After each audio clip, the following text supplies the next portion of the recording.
Hey guys, what's up? It's Velocity here, and here's a quick breakdown and analysis of the new Revolution DLC. I've mostly covered the zombies and left out the multiplayer, so let's pretty much get started. So we actually see a lot of the gameplay here and the new game mode turned, which I'll go into slightly later, which you can see on the screen right now.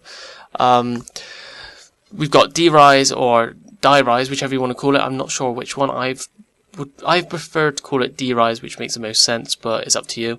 So here you can actually see the player actually goes down an old elevator shaft. As you can see, they're being quite careful because you can actually fall to your death. So I think that's probably a bit that's going to catch a lot of people out. Apparently there's more than one part like this.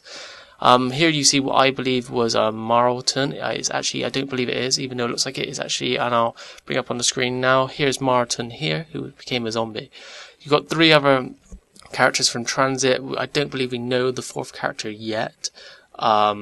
So I don't believe they even showed it in the trailer. But anyway, the three normal characters, of course, you've got Richtofen, who does a sort of narration bit, with like he did in Transit.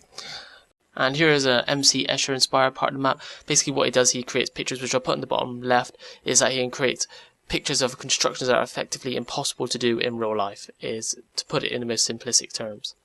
And here you have the turned game mode, which is something we didn't know before the DLC happened. So here you play as a zombie, there's one lone survivor, and if you are, as a zombie, kill him, you become the lone survivor. I'm not going to hold too much hopes on this mode because I thought Grief would be amazing, and it didn't turn out to be as interesting as I thought. But I'm hoping this is good. I mean, I hope it's not just sort of like a, oh yeah, I've played it a couple of times, okay, it's boring now. I really hope they've really fleshed out this mode. Like they didn't really do with Grief mode. Grief mode didn't really have enough weapons to take out your teammate with. I mean, you had that piece of meat you kind of threw at them, which, to be honest, wasn't particularly that great. I was really hoping there would be some weapons or items to use against them. So I'm hoping this has a lot more ways than just kind of like you run at a zombie, take out the guy, and that's it kind of thing. I hope there's a lot more to it than that.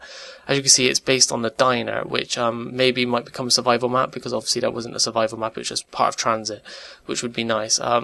Kind of interesting how it's not on the new map as well.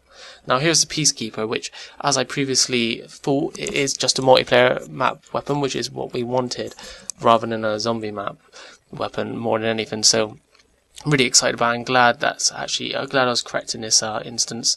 So yeah, I mean, apparently it's a hybrid, I believe, of a SMG and assault rifle. So whether that's going to be overpowered or not, I don't know. So I could be wrong, but I believe it is. They may even say in the trailer that is the case. But anyways, I would probably use the gun. It sounds like it's a good gun, just a bit worried if it's going to be overpowered. So anyway, you can catch Revolution on the 29th of this month. So yep, stay tuned, and I'll have a lot of gameplay on it when it comes out. So thank you for watching.